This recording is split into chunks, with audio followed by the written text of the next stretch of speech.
Hi guys, today I have come here with yet another new chapter of forensic medicine.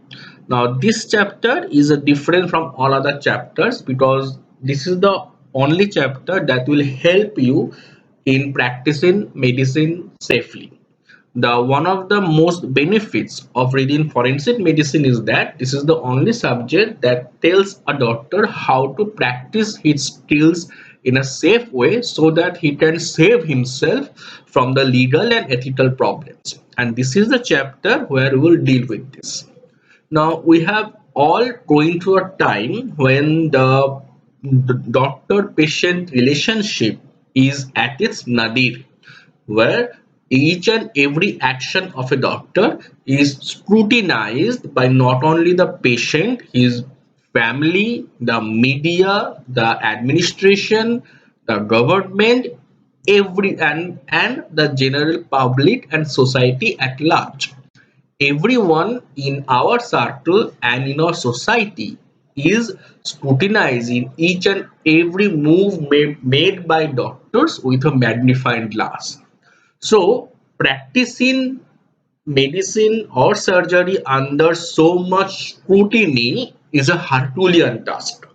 So, please pay attention. In today's lecture, we will discuss the different ethical dilemmas that a doctor can face and what are the basic duties that he is expected to perform. Okay, so let's start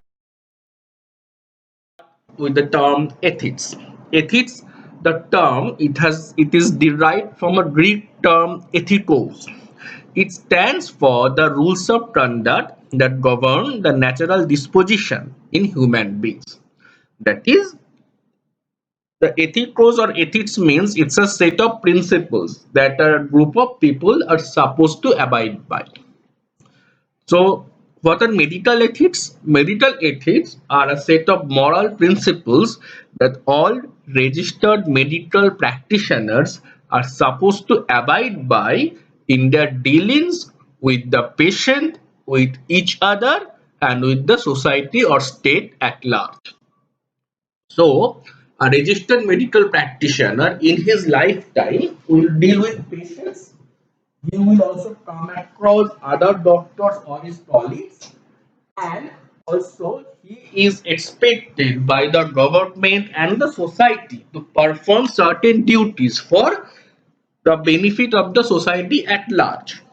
So in all of these dealings, the dealings how with a patient or dealings with the professional colleagues or dealings with the state or society at large, registered medical practitioner is supposed to abide by a set of moral principles. This is called medical ethics. And a closely related term is medical etiquette. Now, etiquette means what is it means? The word etiquette literally means how you should behave when you are with others. So here also etiquette, the medical etiquette means conventional customs of courtesy and code of conduct that a doctor should obey when he is with his colleagues. So how a doctor should behave with his colleagues, that is the other doctors, that is covered under medical etiquette. Okay, so now I hope you have cleared the difference between what is ethics and what is etiquette. Now we'll how a doctor should carry out his profession. What are the basic ethical values? There are four basic principles of bioethics. These are elucidated by Beauchamp and Childress. First one is non-malfeasance, that is, do no harm. That is the first and foremost ethical responsibility of a doctor, that under no circumstances he should cause any harm to a patient. So do no harm. Number two is beneficence, that is duty to do good or be caring. Number three is respect for the autonomy. The autonomy means the doctor must respect the patient's autonomy. The patient has a basic human dignity, he has his basic human rights, and he has a free choice or free will over his own body. That is how a patient wants to move forward with his treatment is entirely up to his decision. What what procedures he will allow the doctor to perform on his body is his own decision. So a doctor must respect this autonomy for the patient. And the last is natural and distributive justice. That means principles of equality and equity. What is equality? Equality means in the distribution of the healthcare, each and every individual gets his equal share. That is, the healthcare is available to everyone in equality. All of it should be available to everyone. That is equality. And what is equity? Equity means priority should be given to those which need it most, and it should be done in the proportion to their need. That is, it is available to everyone equally, but those who need it most will get it earliest. That is the principle of equity. So these are the four basic principles of bioethics that each and every doctor should abide by in the entire life. So needless to say, now what is the difference between ethics and law? Whatever is ethical, it should be legal. Fine. That is the basic principle. The ethical code should be legal. However, the difference is that if you do something unethical, it may not be illegal and it may not be considered an offense by a law. So a legal offense and a ethical violation, they are different. And also there's a difference between ethical violation and ethical dilemma. Ethical dilemma means there are two pathways in front of you, and both of the pathways have some pros and cons. Now you have to choose any one of them. This is called ethic, and in both of the pathways there are some parts which are ethically correct and some parts which are ethically wrong. This is called ethical dilemma. If, for example, you have a patient who is moribund, there is no hope of his recovery. He is in life support for few months. Now, his family wants him to be taken off from the ventilator. This is an ethical dilemma for the doctor. What should he do? Should he put the patient for a few more months in the hope that he can recover? There's nothing absolute in medical science. So this is an ethical dilemma. The first code of medical ethics was written by Hippocrates. It is known as Hippocratic Oath, and he was also known as the father of Western medicine. Now, Hippocratic Oath was recited by the medical students while getting their degree till the time immemorial. But in recent times, after graduation of all the medical graduates, they take an oath, and that is formulated on the basis of the Declaration of Geneva. This is the Declaration of Geneva. This is how it reads. I solemnly pledge to consecrate my life to the service of humanity. I will give to my teachers the respect and gratitude that is their due. I will practice my profession with conscience and dignity. The health of my patient will be my first consideration. I will respect the secrets that are confided in me even after the patient has died. I will maintain all by all means in my power the honor and noble traditions of the medical profession. My colleagues will be my brothers and sisters. I will not permit considerations of age, disease or disability, creed, ethnic region, gender, nationality, political affiliation, race, sexual orientation, social standing, or any other factor to intervene between my duty and my patient. I will maintain the utmost respect for human life. I will not use my medical knowledge to violate human rights and civil liberties even under threat.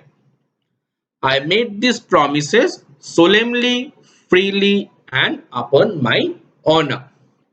So, this is the Declaration of Geneva that each and every medical graduates recites while getting their degree. You guys, when after passing your MBBS in the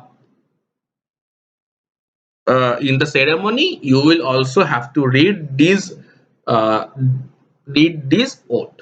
Okay. Now we'll read about the Medical Council of India.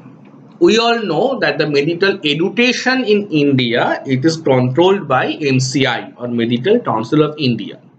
However, in recent times, that Medical Council of India has been dissolved and it is supposed to be replaced by National Medical Council.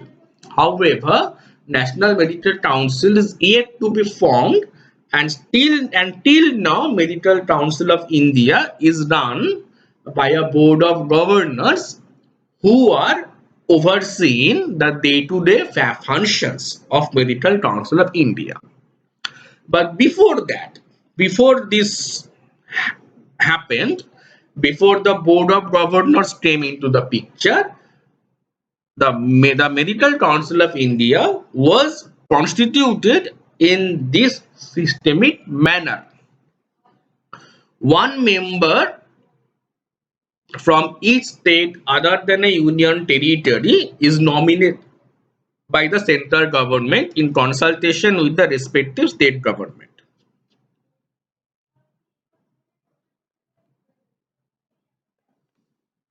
Then one member from each university is elected amongst the member of the faculty by the members who are member of the senate of that university.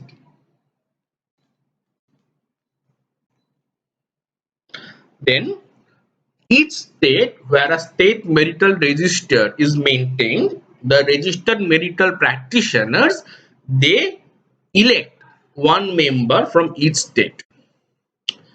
After that, 7 members are elected all over India from who are registered in any state medical register. And then 8 members are nominated by the central government. So these are all the selected and elected and nominated members. From all of these members, the president, vice president, they are elected. They hold the office for no more than 5 years. Then a small committee called executive committee, it was formed to execute the functions of the council. This is formed by the president, vice president, and 7 to 10 of the other members. MCI looked like in earlier days. So 8 members nominated by central government. One member is appointed from each state government. One member from each university is elected by the members of the Senate. One member from the state medical register is elected, and 7 members from each of the state where the medical register is maintained, they are elected. Among them, An executive committee is formed. Total is maximum 20 members. It has a president and vice president who are elected, a secretary and a register they are appointed. So this is the structure and of Medical Council of India. Different functions. The functions are maintaining an Indian medical register. Now MCI, it maintains a medical register which contains the name the of each and every doctor who is passing out and getting themselves registered after completion of the mandatory internship. So after passing through the third professional part 2 examinations, you guys are supposed to undergo 1 year of internship. After completion of that 1 year of internship, you will get one registration number. This registration number will be provided by the state. That means now your name is enrolled into the state medical register.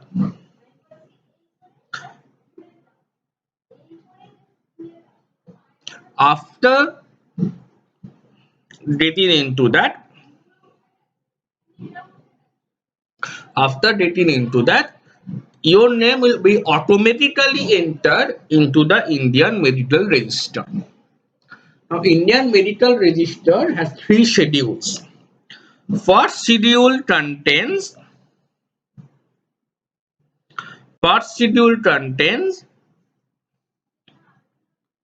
who the names and registrations of the doctors who have passed from colleges who within the India which are recognized by the MCI. Schedule 2 contains names and registrations of the doctors who have passed from medical colleges outside of India which is recognized by MCI. For example, in different countries, there are certain medical colleges and universities who are recognized by MCI. In China, Ukraine, Russia, various students are getting passed and they are coming to India and their names are getting entered into the second schedule. Then we have the third schedule. Third schedule has two parts, part 1 and part 2. Part 1 is an extension of the first schedule and part 2 is an extension of the second schedule.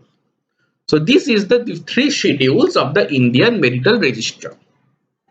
Maintenance of that is a primary function of MCI.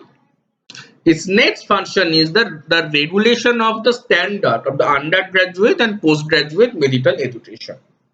That's why it organizes periodic inspection, surprise visits to different medical colleges, and if the standards are satisfactory, the recognition is carried forward. If not, it is rescinded.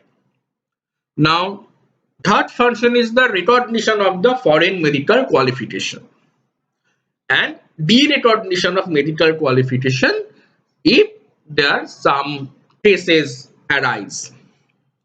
Now, if a doctor's registration is cancelled by some state medical council, the doctor can appeal against that to Medical Council of India. After getting that, the Medical Council of India can issue an warning notice. So these are the different functions of Medical Council of India. Now, how State Medical Council is formed? State medical councils are formed by both medical teachers and medical practitioners who are not in who are registered medical practitioners of the state. So from the different universities of the state, the medical teachers are elected by the teachers of those colleges and institutions, and registered medical practitioners are also elected by the other doctors of the state who are also registered medical practitioners. Then some members they are nominated by the state government. Then they elect a president and a vice president among themselves. They also elect executive committee for the day-to-day functions of the state military council. Ethical committee, ethical committee, it handles the different allegations of ethical violations against doctors, and penal committee that decides you are guilty doctor to be punished to what extent. A registrar is appointed to look after the day-to-day function. The functions of state medical council: maintenance of a medical register. Each and every doctor, after completion of the internship from different medical colleges, will get their name enrolled into the state medical register. And it also has some disciplinary control. How it exerts this disciplinary control? Uh, if there's a complaint against any doctor of any wrongdoing, then the complaint has to be made directly to the register of the state medical council. After the complaint is received by the register, it is forwarded to the president. Then the president then the president forwards the complaint to a disciplinary subcommittee, which holds an formal inquiry into the matter. During inquiry, it can summon the doctor to hear his side of the story.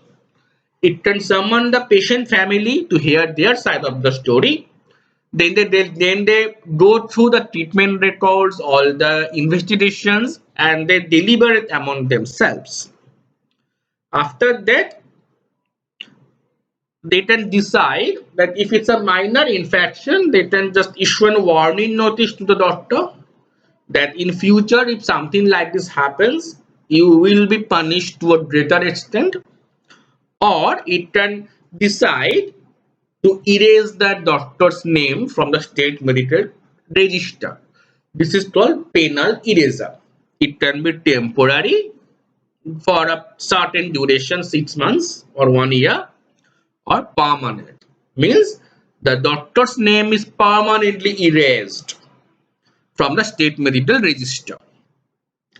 This is called professional death sentence, because that means after the permanent eraser, a doctor will not be able to practice his profession in anywhere in the country.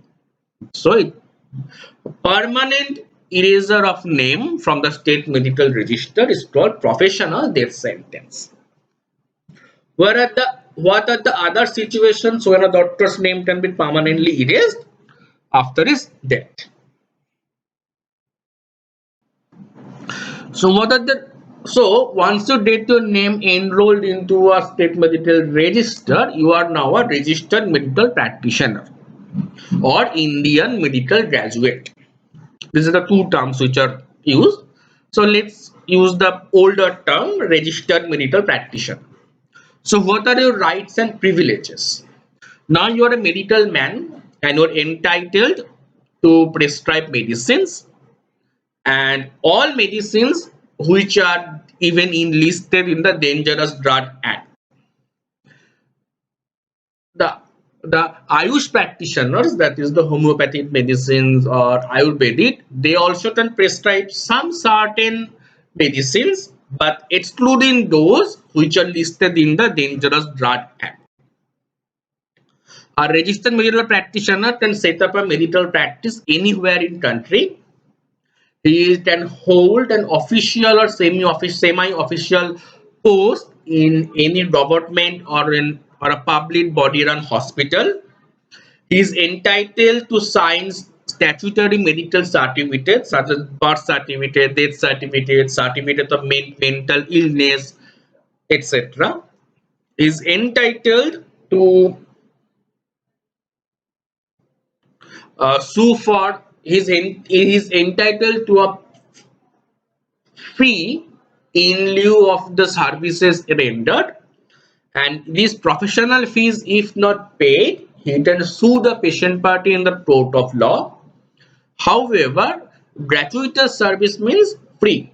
The gratuitous service can be rendered to a poor patient as well as to the other physicians and his or her dependent family members.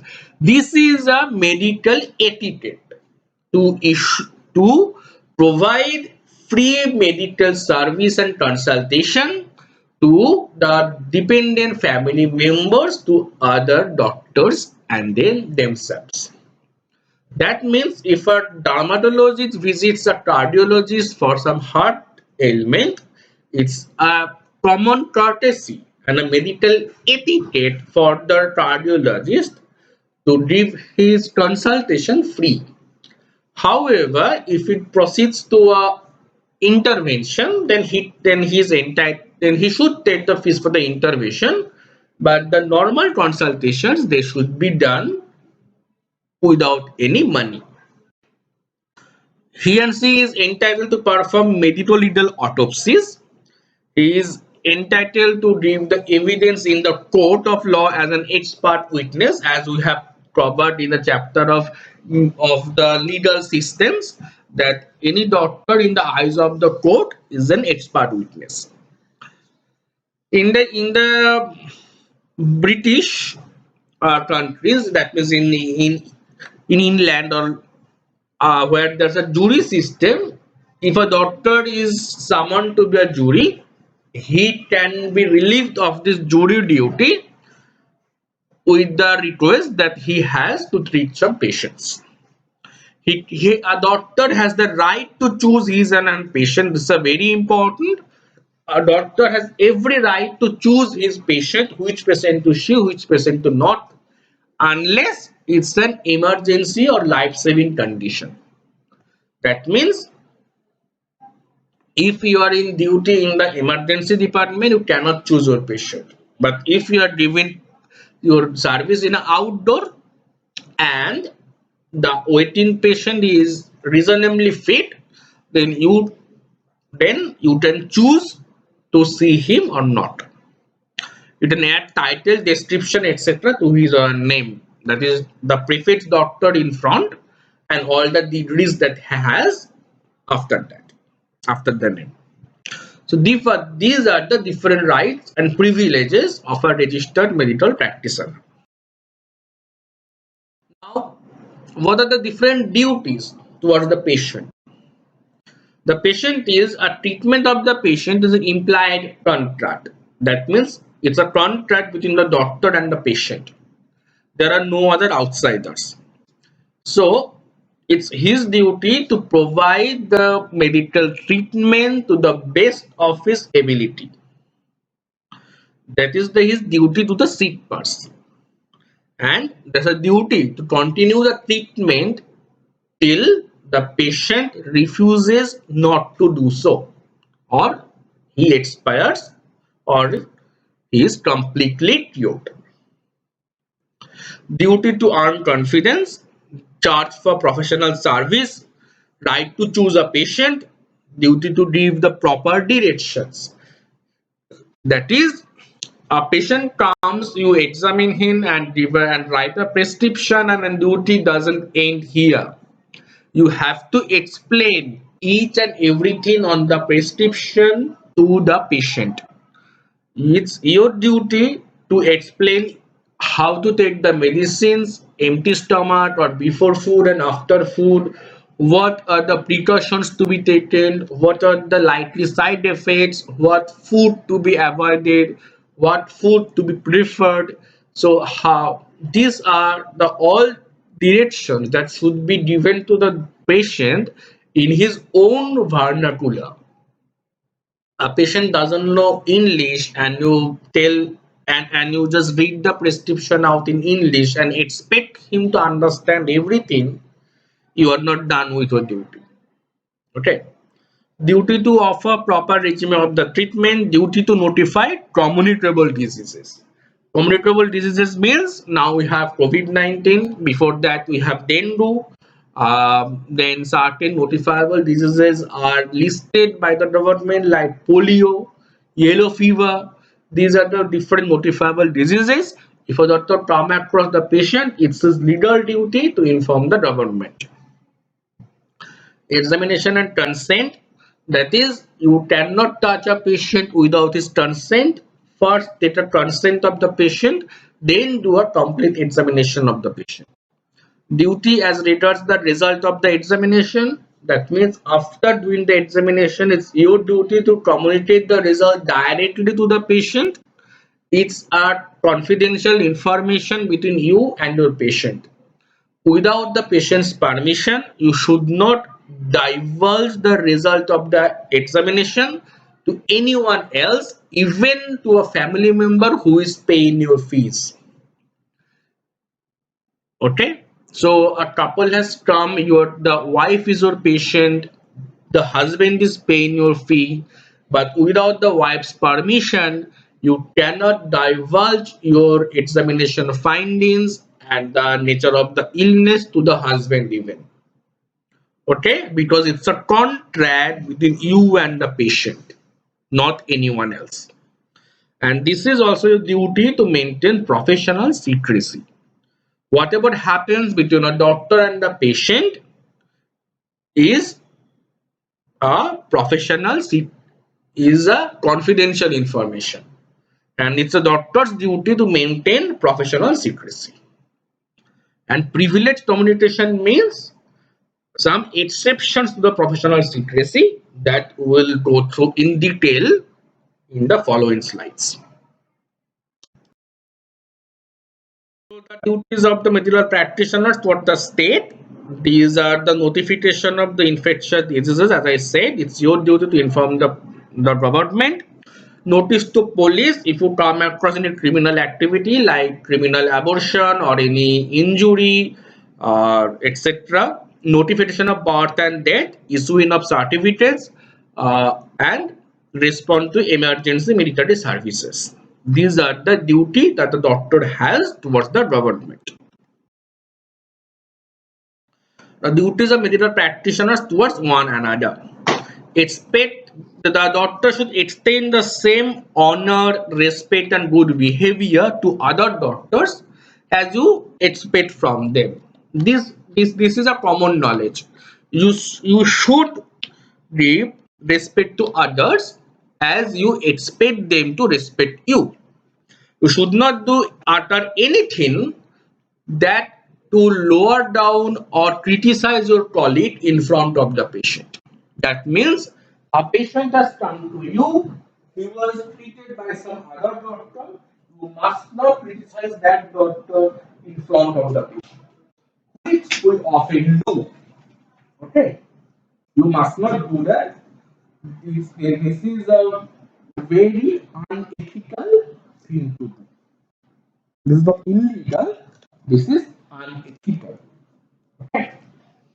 You shall not entice the patients away from other colleagues. But you cannot tell a patient that you do not go to that doctor, come to me. And free medical service to the fellow colleagues.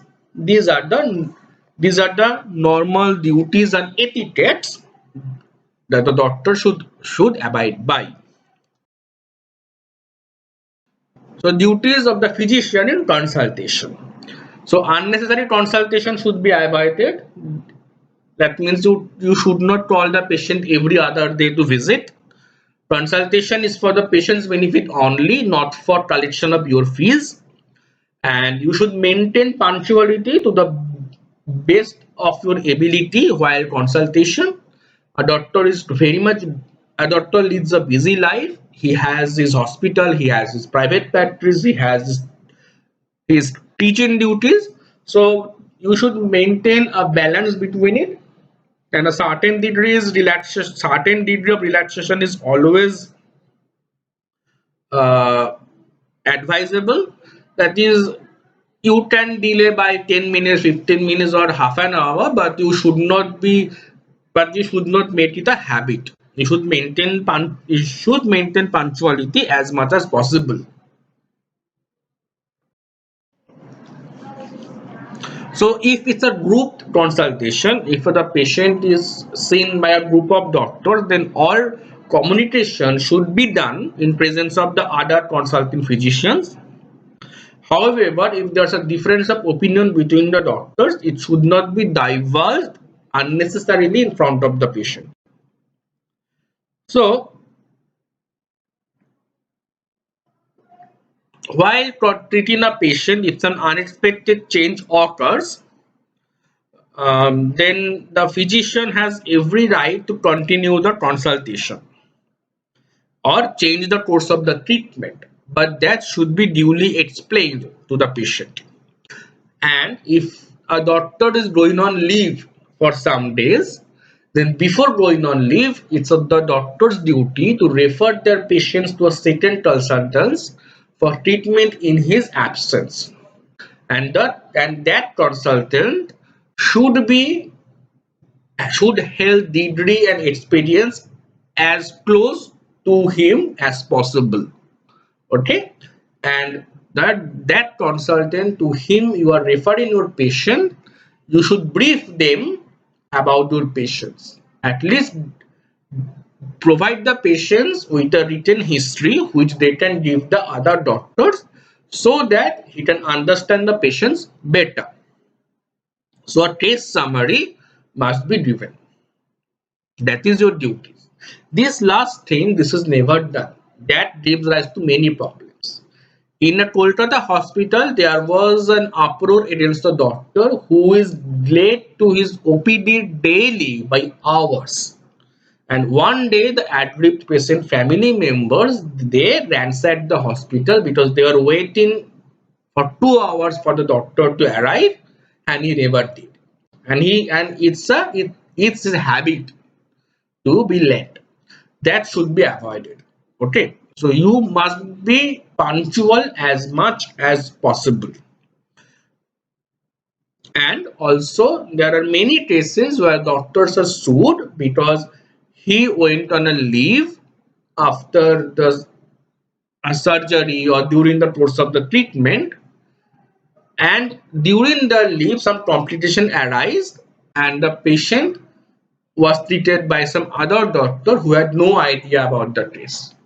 So before going on leave, you should refer your doctor to a specialist whose degree or at least whose qualification and experience is close to you as much as possible, and a case summary of each of the patients should be provided.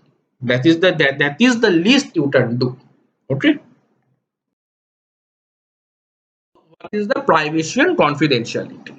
So right to privacy is the every person's right to be free from unwanted publicity. If that's a basic human right, we all have it. We all have our right to privacy. In today's life, privacy is almost a basic right. Confidentiality is that means specifically used in relation to the dissemination of medical information during the treatment of an illness. So this concept of and it is very much important because a patient, if he believes that whatever he is telling the doctor will stay confidential, he is more likely to divulge important informations which he would have otherwise hidden from the doctor. So this confidentiality is very much important. So the secrets confided to a doctor by the patient during the course of his professional service tantamount to an implied contract between the parties. This is known as professional secrecy, and this must be maintained even after death of the patient unless specific requirements arise. Any divergence is a breach of trust, and that will render the doctor liable for damages. That is, the doctor will dragged to the court by the patient party, by the patient, if the professional secrecy is not maintained. For example, if you are treating a patient who is for some reason wants to keep his illness confidential, but you have leaked the information to his family members, then the patient party can sue you for damages. So that's why professional secrecy must be maintained.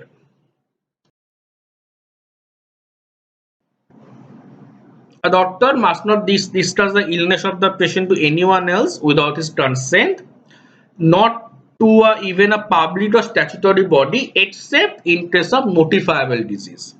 That means if you are now a COVID positive, then doesn't matter whether you consent or not, this information will be communicated to the government and police so that you can be quarantined and the family members and all your contacts can be traced.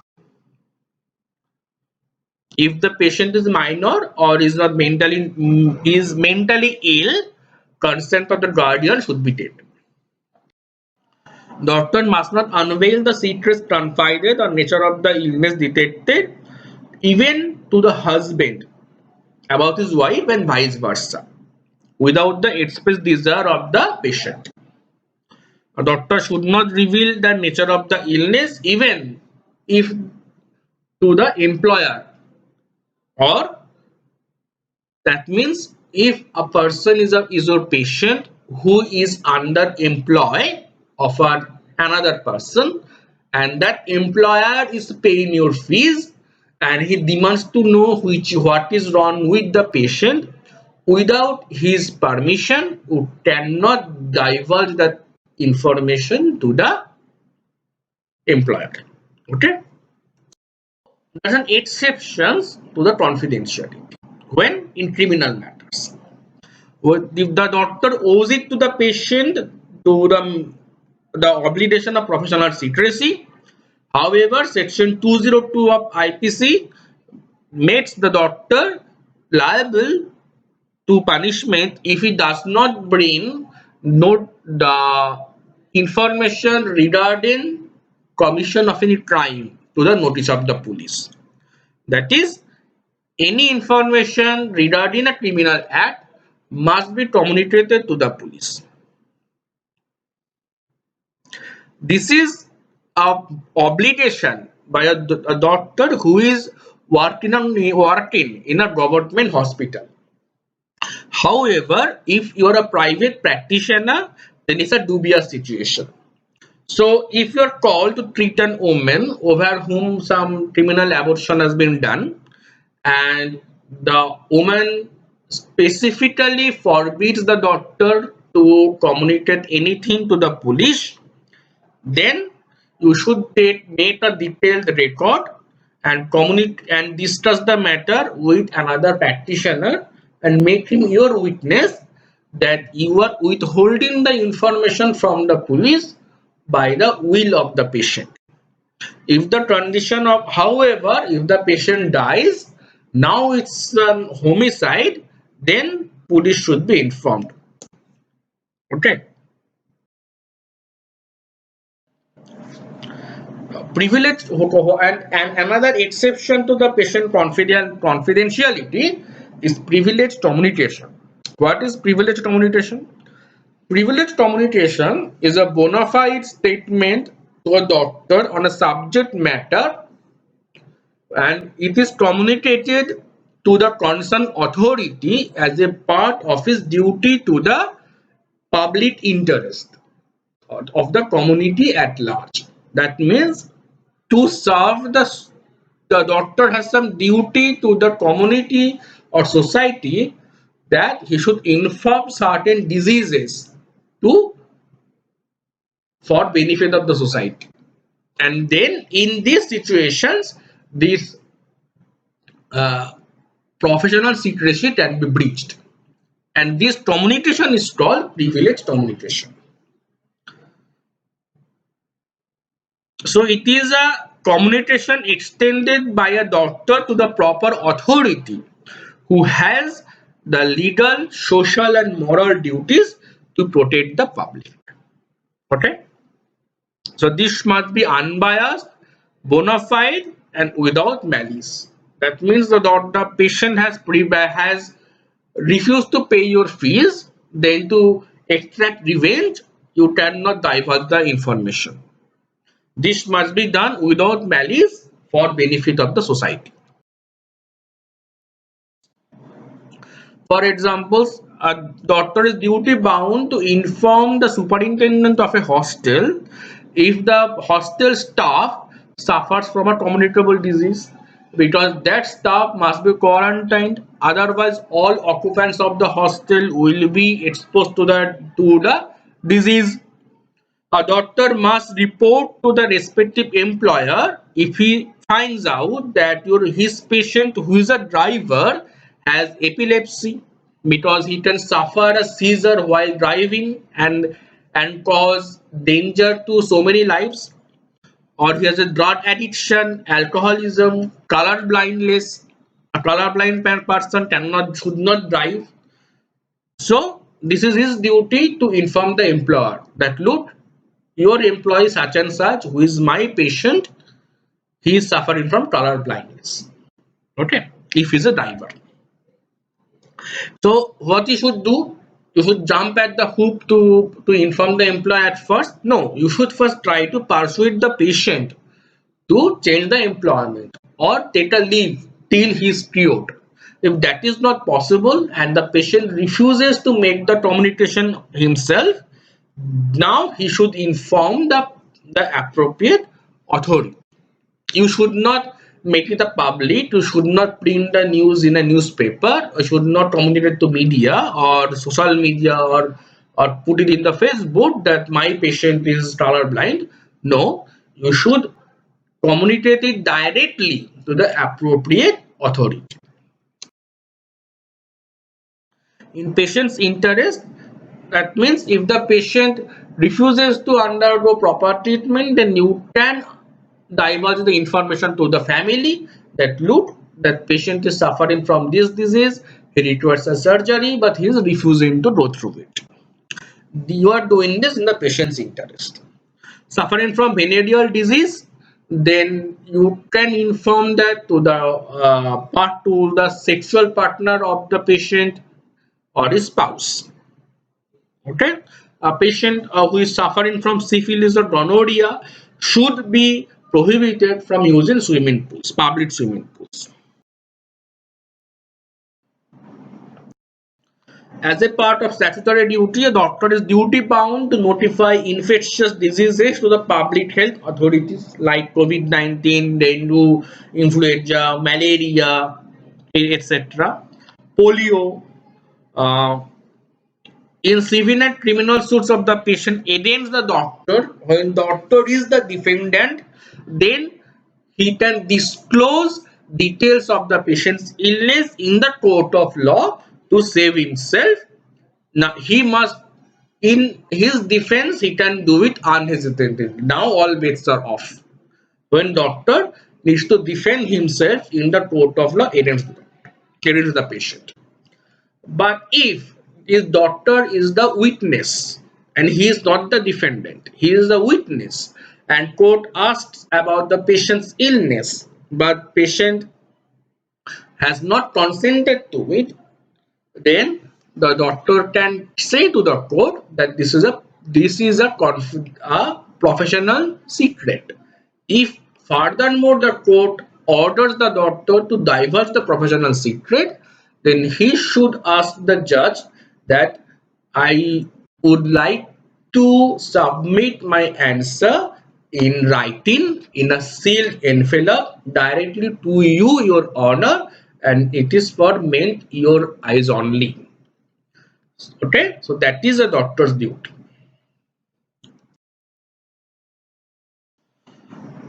Professional secrecy in respect of dead. An autopsy surgeon, whatever information he comes across of about the dead, he should write them in the report and hand over the report directly to the police. But if he comes across such fact which can cause some damage to the reputation of the patient socially, he should not divulge those informations to the family members, but he should put each and everything in the written report he is submitting to the police. Nothing should be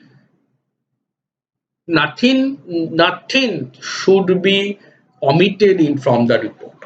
Okay, When a doctor is appointed by the panel of the life insurance corporation or any insurance company, then he should decide the patient's life with a fine tooth comb, and whatever information he comes across, he should give everything to the insurance company because he's employed by them.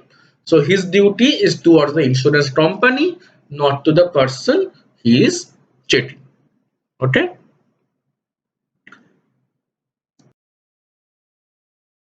Now, what is professional misconduct?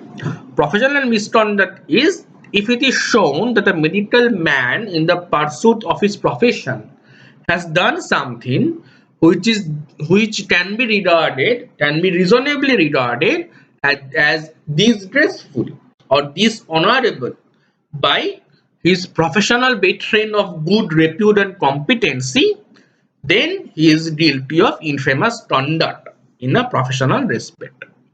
So it is professional misconduct. That means during the practice he has done something which is disgraceful and dishonorable. And who decides whether it is disgraceful or dishonorable? A body of his colleagues of good repute and competence. That means State Medical Council. State Medical Council is formed by members who are himself registered medical practitioners. They are elected, selected, or nominated from the pool of registered medical practitioners. So this is a body, a professional body of doctors of good repute and competency. So if they decide that this action of a doctor is disgraceful and dishonorable, this is called professional misconduct. Okay. What are the examples? Advertisement. A doctor must not advertise with his names and degrees and fees and saying that he can cure such and such disease. Such advertisement is dishonorable. Alcoholism. That means you should drink alcohol when you are in presence of other doctors in a social setting. That is, social drinking with other doctors is allowed, but treating patients in intoxicated condition under the influence of alcohol, if you are seeing a patient or next day when you have gone to hospital you are still hungover, this is professional misconduct. Affiliation means having such different political affiliations. Adultery, having adulterous relationships. Association with courts or providing of for unqualified persons. These are the A's. A for advertisement, A for alcoholism, A for affiliation, A for adultery, A for association with unqualified persons or courts, issuing false medical certificates, canvassing for patients, personally open a chemist shop. You don't practice in a chemist shop, but you cannot open a chemist shop in your name. To prescribe habit forming drugs, that is addiction, addicting drugs of abuse, disclosing professional secrets, that is of patients, failure to notify, fee splitting or dichotomy, etc. Professional misconduct. What is dichotomy? That means if the doctor takes a percentage of some other services as a commission, that is called dichotomy. That means doctor shares a patient to a specific lab for a investigation and then collects a percentage of the money from the lab as commission. That is called dichotomy. So here a doctor is examining a patient, female patient, and he is asking the female patient to lift the t-shirt, but the patient has come with a pain in the knee. This is a professional misconduct. Or here a person is putting some money in the doctor's pocket as a commission, 30% per case. This is fee splitting or dichotomy. Here, our doctor is saying that another doctor who has treated you is very poor in surgery. Your hand has not recovered even 5% of the surgery. I can do better. This is a professional misconduct, slandering of your colleague. Here, a doctor is openly prescribing pethidine, which is an opioid, to a patient without some without specific grounds. So this is a professional misconduct. Okay, so these are the different professional misconduct. What is the punishment? It's professional misconduct. It is not illegal. So professional misconduct, the the, the complaints will be made to the state medical council, and if the doctor is found to be guilty, his name can be temporarily or permanently erased from the state medical register. Against that, the doctor can appeal to the MCI. So, a doctor must not use the Red Cross. It is a specific emblem by the Red Cross Society. Only the members of the Red Cross and Army Medical Corps can use it. A doctor can use this sign. This is most commonly used by doctor, aged by hospital. This is by ambulance. Ambulance is written as a mirror reflection so that in the other vehicle's mirror it is read as ambulance, and green cross is the symbol for pharmacy. Okay, so with that note, I thank you for your patience. I have tried to cover the ethical considerations mostly. In my next class we'll discuss about consent. Today's class we have mainly focused about the professional secrecy and ethics and duties of a doctor. Hope you have find it interesting, and if you have any queries, please feel free to reach. Thank you very much.